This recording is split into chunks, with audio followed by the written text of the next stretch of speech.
Hello and welcome. I'm Peasant, and today I'm going to do an Overexplain run with Ocean. First, I'm going to kind of give an overview of the spirit, and then we're going to go do a zero difficulty branch and claw run with Ocean. So there is a key thing with Ocean that depending on player count, they do play slightly differently, mainly because they will gain less energy from this drowning ability. But let's start from the top. I've done a few takes on this. This is probably, hopefully, the last one.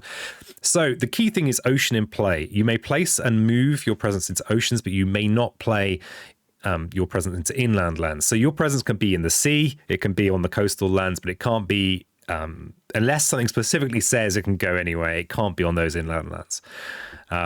Any invaders moved into the oceans that on a board where you have presence are drowned. A drowning is another way of getting energy. You will get some energy on these growth options, but this is crucial for gaining the energy to play major powers. In solo, as Ocean, you probably are going to need major powers to finish out the game, but you might not. In multi-spirit, it's a bit different. You can go into more of a support role because this rule and the drowning comes into play if you have a presence on each board. So with this option here that you're likely to play turn one of the first things you might do in multi-spirit is plonk some presence in the oceans of other spirits, enabling them to push towns or explorers into your oceans, which effectively destroys them and gains you energy. So it's very different. It's the same, but quite different with solo or multi-spirit. So the drowning scales with the number of players as well. But then you don't need those expensive majors so much with multi-spirits because they can do stuff inland. And even with very low energy and just using your unique powers you start with, you should be able to look after the coast pretty well. Okay, I don't know how well I've explained that. Let's move swiftly on. So we have these growth options here.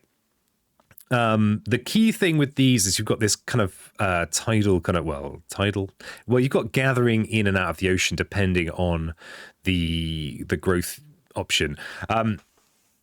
So this is a double presence place. So with a lot of spirits, if they do have a double presence place option, you want to prioritize that because that's how you power up your spirit. Ocean is a little bit different in this regard because your bottom track is great, but your top track doesn't really matter that much. Might be a controversial statement, but I'm standing by it while sitting by it. So you want to do this early, and typically you do this turn one. You've got this presence option, which is your other default. You want to reduce. You don't want to reclaim very often with this spirit because you're not placing presence. But once you get to 4 or 5 actions, whatever, it doesn't matter so much.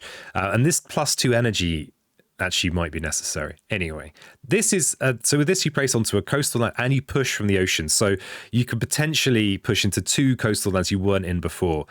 But it's like, well, why do I care about being in coastal lands? It's because of drowning stuff with ocean breaks to the shore. So this does get you water and mountain, which lets you drown stuff at 0 range in the slow phase. Now, you need to basically 0 range means, unless you get a range buff, that you need to be in there with them. So this is where you might be planning. In fact, the first decision we're going to make in this game that's hidden underneath all this is where to put our starting presence because you choose a coastal land for one of your starting presence. So that's that option. Then you've got Reclaim, which gains you a card and gathers one into the ocean. So the reason you don't typically want to do your options where you're not placing new presence because you're not powering up your spirit. But with Ocean, there's a particular trap to fall in, which is if you keep on reclaiming, you'll end up with all your presence in the ocean because it gets gathered. You're not adding new presence, and that can mean that you've got very little reach inland, which is the main problem you have to work around as Ocean. Oh, incidentally, we have this innate that gets you a staggering amount of fear. 4 fear for nothing is pretty good. Let's look at our hand. So you'll notice that this Call of the Deeps here has perfect elements for our fear. Innate pound ships to splinters. So you might end up playing this just for this air, basically, because you should hopefully have moons and water coming out of your ears. You'll also notice that you don't have in your starting or unique cards, you do not have your second air you need for that. But this is supplementary, I'd say. Though in solo, you probably will win with an outright fear victory, depending on what major powers you draw. But we'll get more into the nitty-gritty in a moment. So Call of the Deeps, what's the main thing you do with this? It's a zero range target land coastal. So up here, our ocean counts as a coastal wetland, so we can target in the sea, and we can gather an explorer, or if it's the ocean, you can gather two. There are two primary uses for this. The first one is just to gather two explorers into the ocean, which will get you some energy because they do get drowned. So depending on player count, in solo it will get you 2 energy, which is awesome. 2 spirit, it will get you 1 energy, etc. The other use, let's look at the map to show it, is if you play it in one of these coastal lands, you can drag a lone explorer from one of these inland lands. So you'll notice there are, and that will help you, because if you can prevent a build in one of these lands, then you don't have to worry about a ravage in one of those lands. Especially this land here, because it has the blight in already. You don't want a cascade inland, because you can do very little inland, certainly at the start of the game. So that's the secondary and probably most critical use of Call of the Deeps, because the other thing to consider with this is that you, to some degree, you want the invaders to build on the coast so you can drown them and gain the energy. Depending on what difficulty you're at, or what adversary or what have you. You might just want to eat them. You might want to leave them. It's a bit of a judgment call. But that's Call of the Deeps. There's the two main uses, as well as the fact it has perfect fear elements. Okay, Grasping Tide is a coastal defend card, 2 fear and defend 4. That's pretty much that. There's not much more to say about that, except 2 fears, quite a lot of fear to just get incidentally while defending. And note the coastal targeting on these 3 cards here. If you do extend your range with a card like Thingamajig, like that card, there are cards that extend your range. I just can't remember their names. These will still be restricted to coastal lands. It doesn't matter if you've got plus range. This doesn't suddenly become coastal and adjacent. These are only on the coast.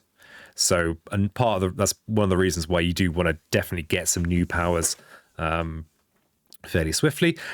Okay, and then third up, we've got Swallow the Land Dwellers, and these 2 cards have Water Mountain. Okay, this is significant for how we play our opening, because you don't want to play both of these turn 1, because then on turn 2, unless you've drawn a Water Mountain card, you won't have another Water Mountain card.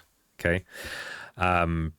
So that's something significant. Though, that said, some people do, for some reason, I don't know why they do this, but they do try and get this water here so that they can drown on, so that they've got the 3rd water to maybe drown a city early on. There's no need to do that. Honestly, you're better off leaving the city there and eating the town, and you can just defend with Grasping Tide anyway. So yeah, whatever. Anyway, so these have both got Water Mountain, so typically you don't want to play both of them turn 1. This one does drown a Dahan though, this Swallow the Land Dwellers, so you might want to be careful with that. Your Dahan are useful to you because they can do something inland where you might not be able to do anything for the start of the game. So here's where Tidal Boon is good. So this does target another. If you're playing true solo, you can target yourself. This actually does make quite a big difference to how the game plays, because 2 energy is, a lot of energy. So if you target yourself, you can push a town and up to 2 Dahan from one of your own lands. So you could just push that town into the ocean. Great, it's free energy. And then this is also giving you 2 energy anyway. Significantly, you can use it to push Dahan, and it's good to push them inland so that they can maybe counterattack, even if you don't have a nice defend card, and because anything you can do to help inland is a priority, because it's a chance it can just kind of get out of control. So if you are playing this on another spirit, they could push from one of their lands into the ocean, which could be or could not be good. But typically in multi-spirit games, you're mainly playing this for the mountain, really, so that you can use this to drown on the coast. But yeah, so you'll often find you've got more drowning ability than you have things to drown. Don't worry about it. It's only natural. Okay, that should hopefully be enough general blather. Let's get into the game. So we have this first decision. Where do we place our opening presence? Now, this happens before the kind of the opening explore that's part of setup. So I like presence to be up here in this top land with ocean, because then you're only 2 range away from the furthest land. If you start your presence down here, you're 3 range away from there. It depends on what board you're on, typically. So I like to be up here. This just needs coastal, so you don't need to be in with invaders, unlike with Bringer. So you could go here, you could go here. I actually think I favor in here, because if I can use, if they explore in the desert or the wetland, I can use Call of the Deeps to prevent a build in one of these otherwise awkward lands. So I'm going to go up here. Of course, if it's a jungle explore, well, yeah, it's just a bit sad for us, but it's more likely to be one of these two. Have I just convinced myself? The main thing is to be able to drag out of this blighted wetland. That's the key thing. So I think as long as it's not this one, this is the worst possible place to start. I think I do still favor this land here. So the opening explore was sand. Okay, so it paid off. So turn 1, we know we've got a build here. This disease token here will prevent this coastal build. So the nice thing is that if that is prevented, then Grasping Tide is defend 4. We're fine next turn. We can almost forget about that. And we can yoink this, preventing this build here. So I think I'm going to go with the standard double presence placement. And I massively favor the plays track. I think you sometimes want to go this way, but I think this is just stronger. So you do gain that crucial energy you need to start with. And I'm gonna go turn 1 boon and Call of the Deeps. So we're gonna go with the yoinking from here. Pound chips to splinters, we're gonna just gain a fear from. So as I went into so much detail on this at the start, I think we'll just do it. So I'm going to use this and drag this explorer from here. So that's going to prevent the build in here. And we just gain a fear in a coastal land. So the disease token's removed there. No coastal build. No build in there. And then we have a mountain explorer. Okay, this is more tricky for us. This is just straight up out of range. And this is why the fear game's important, because even if we can't get into there, our fear cards can. So that is so yeah, there's as it stands right now, nothing we can do. So we just accept it and move on. We have Ocean Bricks Ashore we can't use. Sad times. But we know that next turn there's going to be a mountain build here. So we want to make sure we put a presence in here so that we can eat the town that gets placed there this turn. We will almost certainly be playing Swallow the Land Dwellers, so we will have excess drowning ability. Okay, we can Tidal Boon. So that gets us 2 energy, which is great. And we now get to push a town and up to 2 Dahan from this land that we're in. So I'm going to push this Dahan. And I'm going to push them... I'm going to push them into this land here. And my reasoning there is that Lone Dahan can get yoinked by events. There is an event that just takes a Lone Dahan and converts them to a town, and we really don't want that to happen inland. Okay, so that was that. We're back to the growth phase. So because we yoinked that explorer from here, we don't have to worry. This Ravage is fine. This is an attack 4 Ravage. We can defend it with Grasping Tide. They're going to build a town in here. So we want to make sure we play Water Mountain to get the drown. So this is all looking okay. This is going to build a city. This is if we can solve this problem, that would be wonderful. We've only got 2 energy. So going for a major is, is futile. And you wouldn't really go for a major till later on anyway, typically. And what did we get here? Okay. So, ocean. Ocean, ocean, ocean. Whenever you're drafting a power card, you often want to think of your innates. But with ocean, it's more important that you can do stuff about your inland. That is so range becomes very important. These things are more like a bonus benefit. So, for example, this teeming rivers here, we can actually use it to remove a blight in a mountain or wetland, and it's 2 range from a sacred site. That's really good. That's pretty perfect for us. And this is a kind of slightly unusual example. And the thing is, we know that this inland jungle is going to build a city this turn and ravage the turn after, and we're unlikely to be able to get in there and do anything about it. But this will yoink the blight from underneath.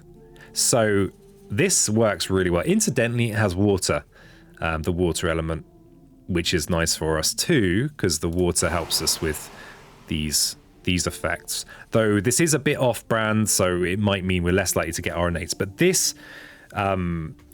this effect here of removing the blight is actually really useful for ocean, especially the fact it's got range. So let's briefly peruse the others. So gnawing root bite is in theory quite nice, and it might be good. It might be a good pick when we were later in the game. We had 5 plays. Pushing 2 towns means we can push them from one of these lands into our coastal lands and eat them. It might even still be quite a good pick. Yeah, I think it would still be quite a good pick because we're not going to be able to yoink all the explorers from these forever. Well, maybe we will, but... So this is also a good pick. It's blight removal and defend, and of course, remember, this is not restricted to coast like our starter cards, so we could use it to defend in these lands. I mean, actually, I think these are all pretty good for us, and this is the one that's not so good for us, but... It is a fear card. Now, because we could have a situation where we can't do anything about the inland, we can be forced to race. So to just race to a Terra 4 victory, i.e. gaining all the fear cards. It's something of a judgment call. As we've got this very specific use for this, I quite like it. The downside though is we don't really want to play it this turn. Oh no, we can just remove this blight. Yeah, okay, yeah, I think this is the no-brainer. We can use it this turn for good effect, and it will help us with this mountain as well. So I think that's a good one. We've even got the luxury, we could add some beasts as well. The beasts potentially can help us with any explorers and so forth. So yeah, I think that's the right option. And then we have the presence place. Now okay, here's a slightly tricky thing for Ocean, which is that it's actually surprisingly easy to hurt yourself by removing your only sacred site. Okay, so we do have a sacred site here, but it is something to just bear in mind, especially when you're dealing with these the kind of dragging in and pushing out, is that this needs a sacred site. So I need to consider that. But in this case, we're removing this blight this turn, so we don't have to worry about it this turn.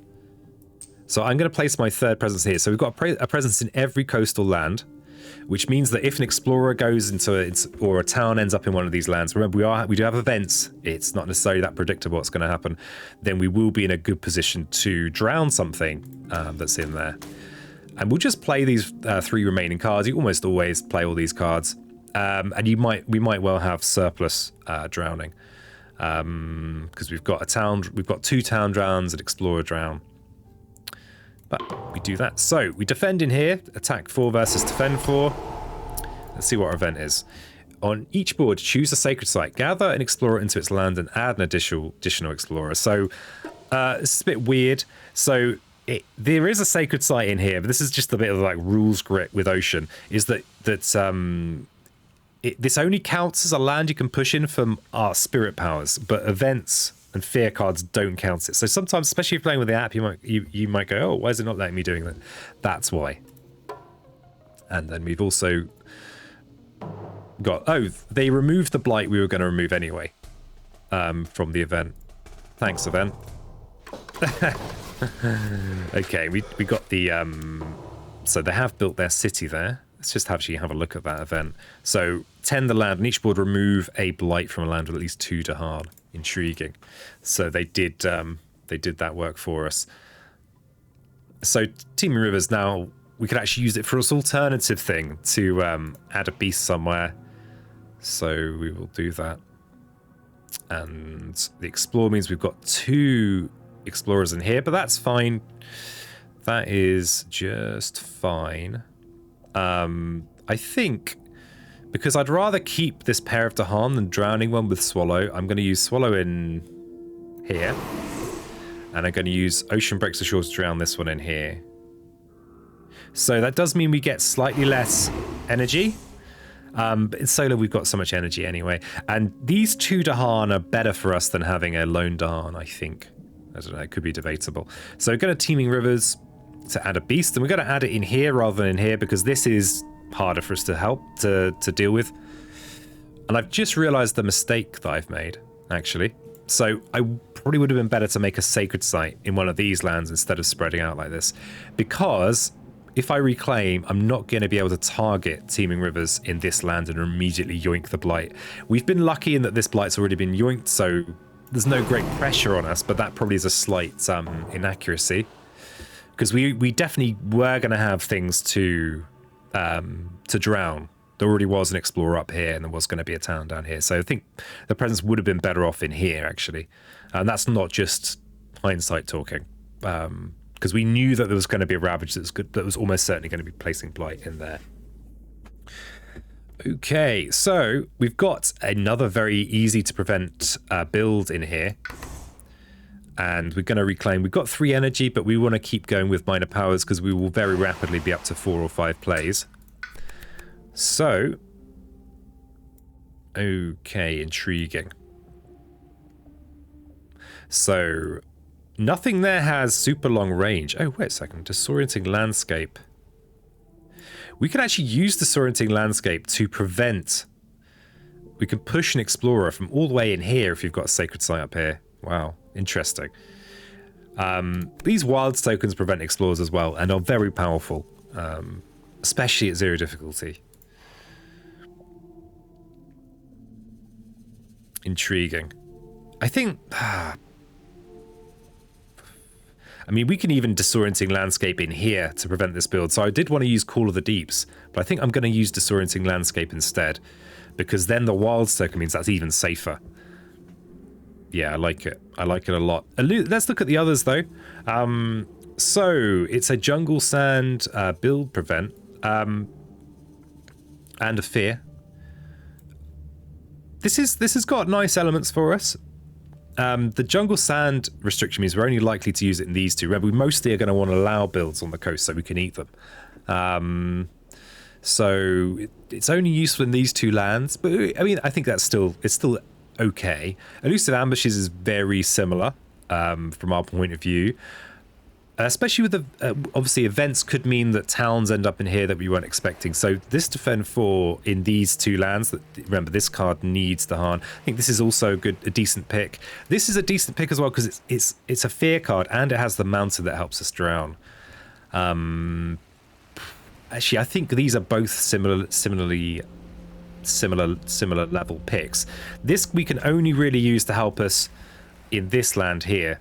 I suppose we could use it on the coast as well, actually. But we don't need that help on the coast. And the nice thing with this is it prevents the build chain, so it's solving problems. So we're going to go with landscape. And we have to now gather a presence into the ocean. So we definitely want to leave this presence here, because this is where we can have a nice sacred site to reach into here or here. Especially now we've got a nice 2-range thing that we might want to do that with. So there's going to be a Ravage in here. So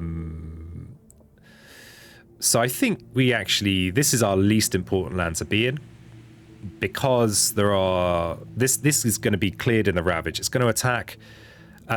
And here's the thing, I guess if this Ravages, it might get its damage bumped by the event, in which case we'd lose a presence, which is a bit sad. So I think I'm going to retreat from there, but mainly because this is just a worse place for our presence. There's actually a building in here that we might want to drown at some point. Okay, we're up to 3. So we could drown the city if we wanted to, if we were to play both of our water mounted cards and then an additional water mounted card. We could do that. But it's just not that urgent, really. It's not that urgent. We actually would be better served in my opinion, to actually be preventing this build with Disorienting Landscape.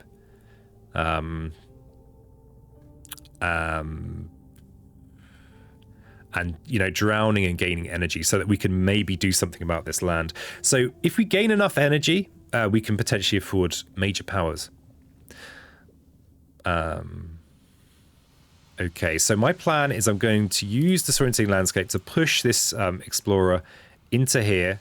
Then we could call the deeps just to eat them both. And they're going to build in here. So if we play this card, we'll get to eat the explorer and the town, and we'll have yet more town eating. It's you often have surplus town eating. Don't worry about it. Don't worry about it. Don't worry about it. Okay, so we'll Disorienting Landscape in here. We'll push. If I push into here, of course, that'll be 2 attack, 2 defend. Don't like that. Better to bring them in here. And we have pound ships, the splinters. Maybe we might have been better to go Tidal Boon, actually. That might have been better. I'm not going to undo it, but I think this would have been better. This would net gain us an energy. But the extra Explorer Drown is an energy as well. Okay, maybe there's not much difference. So we will gather some Explorers into the ocean. We're going to leave this one here because we want this build to happen. And this one's going to die anyway. And part of me is wondering about this decision here. It's probably quite a small decision. This guy's going to die anyway. If we take both of these Explorers, it means that this is going to be easier to defend and we can just leave the city here forever. Not that we necessarily want to. In fact, if we do destroy the city, that means less exploring once we've taken care of this internal city. Because as it stands right now, we'd have... if this didn't exist and we destroyed the city, then we'd have very few explorers. Any of these inland lands just wouldn't be explored at all. But as this exists, the removing the city won't have any real functional difference for us, apart from we'll just won't have any functional difference. All right. So on each land with at least 2 towns, replace half with city, not applicable. Okay, during the next normal explore, skip the lowest numbered land matching the invader card on each board. It's somewhat sad for us. Especially when you get into the stranger spirits, often the fear cards actually don't help you. we kind of want people to be exploring on the coast. So that was the Ravage there. That was the Blight in that inland mountain that I don't think there was anything we could do about it.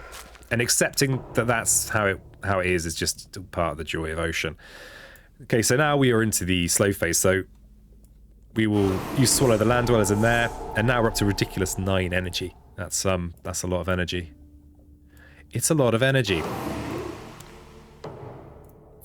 And now we are back here. So we've got our teeming rivers. To target it, we need to make a sacred site in one of these lands, but that's fine as long as we push this option here. But there's no ravages to worry about. There is this town build that we don't have the cards to prevent. However, so here's an interesting situation. I think when I was a newer player, I would have been very, very tempted to reclaim, to draw these solutions. So these will mean that we can move this Explorer and prevent this build. With Ocean, we'd be dragging another presence into the... If we did reclaim, we'd have another presence in here, and we'd only have 1 presence on the board. That's not great. Every presence on the coast is a real asset. So I'd rather let this town build and actually power up as a spirit and get to these crucial 4th and 5th plays. So yeah, that might be a point where my play would differ from yours, maybe.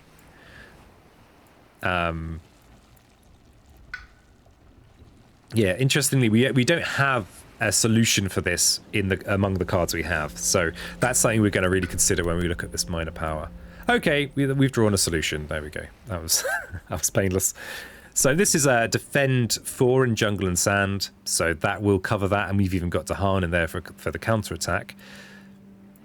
Sky stretches to shore is pretty nice for us as well. It has the almost perfect elements. I've had moon on as well. These making a slow power fast can be very good in clutch games, and the extra range doesn't matter for us right now. But this is also a good pick. It's almost tempting to pick it over defending this. Why? Why, peasant? Why? Why are you saying this? Because when they build a town here, when they ravage, one Dahan will die and one will survive, and the surviving one will counterattack and kill the town, which isn't exactly a full-blown solution, but it's okay. So yeah, I think you could very easily go either way on this. The other thing to think about is that this water mountain enables a much easier city drown. If we went for this card this turn, we could actually no, we can do it with drift down, because drift down also has a mountain. What I am saying is that the water mountain is great for enabling this innate here, but drift down just happens to have mountain, so we might just play it this turn to get the city drown, which I think would be okay. I quite like the look of this. The reason that I'm less inclined to take this right now is that because we're cleaning up this blight this turn, as long as I remember to actually make a sacred site, actually it's impossible not to, but as long as I clean up this turn, that this land is not such a problem, so we don't need a kind of super quick clutch solution there.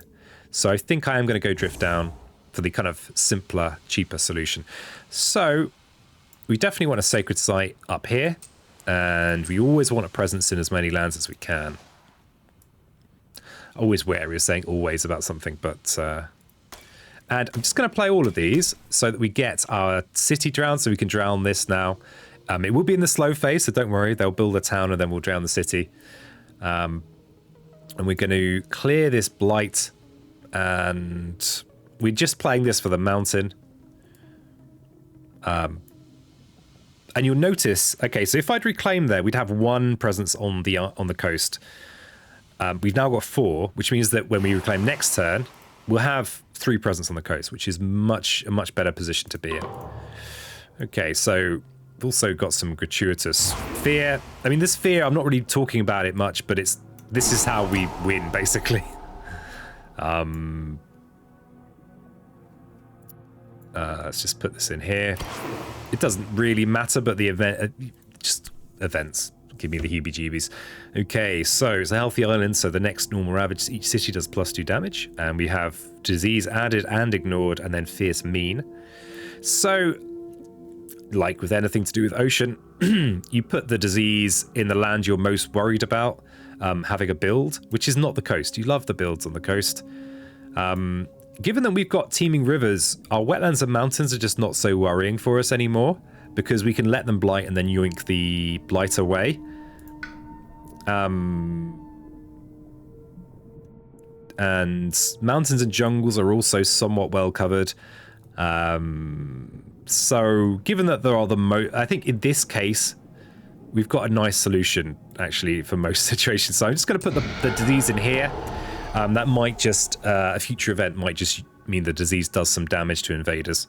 Okay, and we've got a fear card. Explore doesn't affect coastal lands. Well, no ravage because there's no one on the board. And, okay. So, we had the Explorers here and the Wilds token took care of it.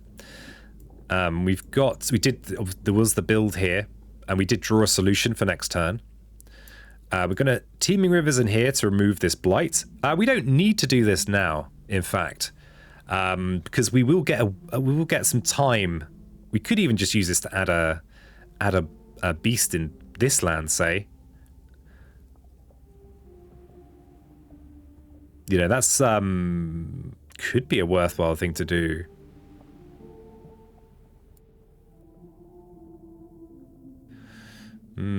I think given that we're playing with events, I will remove that. Of course, you're always playing with events probably if you're using this card. But okay, and we're going to Tidal Boon. So, we could actually clear this. I'd forgotten that this is going to give us a town push. As usual, we've got way more way more destruction on the coast than I need. So I'll push that into the ocean, and we've now got to the point where we win if we just remove all the buildings. And you know what? Why not? Let's just eat this city as well. We're now up to 13 energy, and we are looking at a reclaim. So this could well be dropping a blight, but we don't really care. They are the healthiest it's ever been. Okay, here's something worth mentioning for any new players. Just because I've got no cards, we could still think about pushing again, getting to the 5th play. I don't think I want to in this case, because this is a more straightforward. We could have a more straightforwardly good turn by doing this, but sometimes that's something you want to consider. We're already up to 4 plays.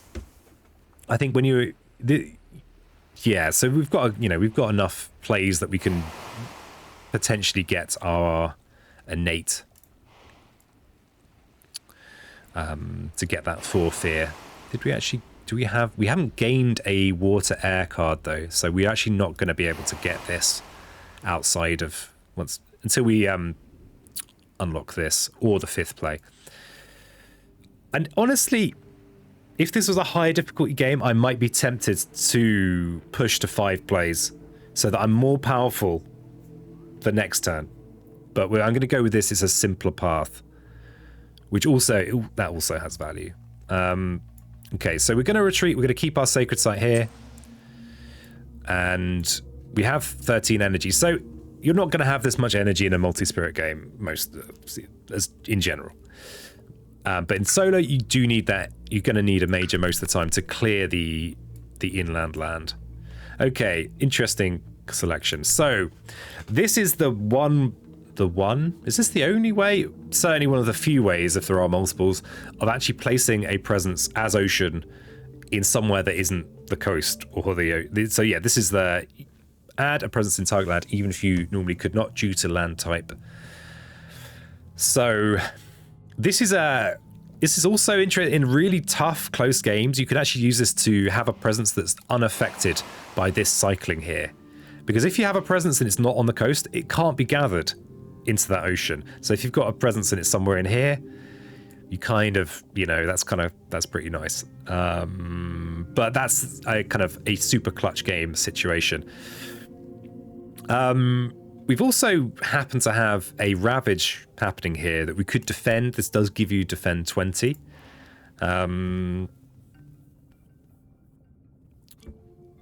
It really does give you defend 20. Let's look at the others as well, though. Pent-up Calamity is widely regarded to be, a lot of people think this is overpowered. It is very powerful. If you have Moon Fire, you're probably a weaker spirit anyway, like Shadows, but it's very powerful. The Strife is very powerful because it will prevent a ravage. We could use Pent-up Calamity to just solve the problem of this land semi-permanently, because the Strife we could put on the town so that it doesn't do any damage in the ravage. So it'd be a 1 damage ravage. Then Jahan would clear the land, and the disease that we've also added would mean that any subsequent build would be prevented. So this would solve the problem. We're unlikely to get Threshold on it though, because we have not a single fire card, and Threshold is where it becomes even more ridiculous. We could even use Pent-up Calamity in this land here for its second option to remove that disease and do 3 damage and destroy that city. In addition, this has 2 range, so you can use it anywhere. Yeah, we have something of a feast of good options. Let's check on the fear deck. So we are 3 cards away from a Terra 3 victory. So that's if we destroy all the cities, and another 3 from a Terra 4 victory, i.e. we're just very, very scary and we win. So bearing in mind we've already got 2 fear in our pool, we just need 10 fear to win by clearing cities, and we can rack up the fear, especially if that's what we're trying to achieve. And there is just the 1 city on the board now, so that's also viable. There's a lot of viability. This is one of my favorite Branch and Claw powers. It adds blight, but weirdly we actually have the ability to clean up blight inland. and you add 2 beasts and gather 2 beasts, and each beast does 2 damage to invaders and 2 damage to Dahan, and you destroy a beast, and you can maybe even do it on extra lands. We don't have enough beast cards to duplicate it, but we could play it this turn to add these 2 beasts, gather these 2 beasts, clear this land, gain a load of fear. And the range on this makes it particularly attractive. We have this sacred site here, so we can use Insatiable Hunger Storm anywhere on the map. In fact, if we use it this turn, outside of events hurting us, that would be the win. But the event is this is why events are so cool, right? And even for even when you're playing on very low difficulty, is that they add a more of a story and an uncertainty to it. Okay, finally, Volcanic Eruption. It's honestly not a power I've used very much. So we'd need Mountain Presence and then 20 damage at that range, at 1 range, and adding Blight, and it's Fire Mountain. Yeah, this is just it's not useful for us. It's we could only the only presence we could use it with is here. So yeah, I mean, I'm going to try and win this because I have gone into a lot of detail here, so I'm just going to go for the quickest win, even if it looks a bit dirty. So we're going to go for Insatiable Hunger of the Swarm, and we are going to want to forget a card. I've just realised we do have Drift into Slumber here for this defend, so never mind. I've been just merrily over-explaining. Let's say it doesn't matter. Let's just get rid of that. Typically with your Ocean Start cards, I would, Call of the Deeps, because of its help with the fear game, that's one I tend to keep, even when it looks like it's useless. And Tidal Boon, I think, is just a bit better than Swallow the Land Dwellers, because you typically have surplus drowning. And this simple 2 energy is great in kind of more clutch situations, or if you've cleared your coast and there's nothing to drown. So I would say that Swallow the Land Dwellers is your typical card to forget, but yeah, not always. So we can defend in here with Drift Down, and we can send in the locusts in here, and then incidentally we've got other plays as well. So I suppose we should do those other plays, right? So we could even clean up the Blight after us, so the game will just end. Probably. Let's just assume that the events are going to throw us a curveball. So we'll go with Teeming Rivers to clean up the Blight here. Because what might happen is the event might plonk a town somewhere else. So we've only got 1 level of Pound Ships to Splinters. Obviously, this town drowning is completely irrelevant.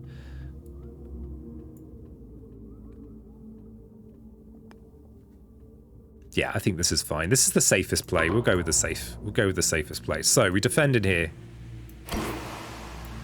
We played purely for the fear elements. And because there's a good counterattack in here, we don't actually want to use it. We just don't want to use it. Let's just use it in here. I.e., not really use it at all. And then we have some fear.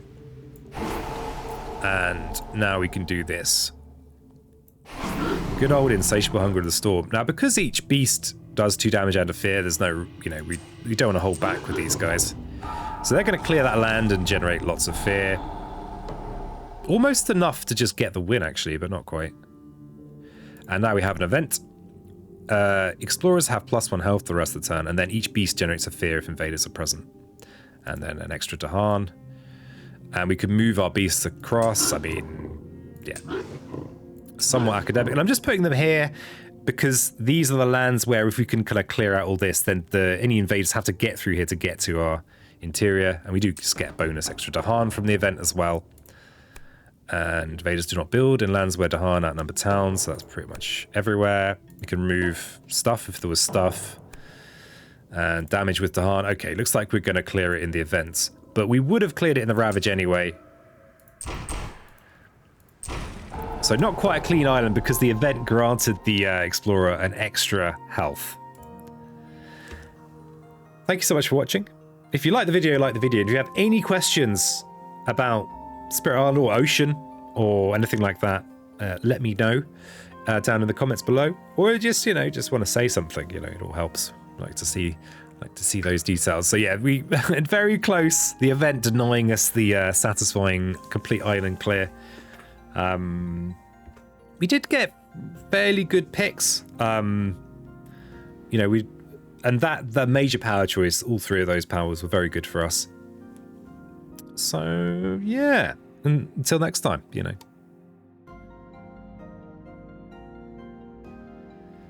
Yeah, keep it spiritual. That's what I was meant to say.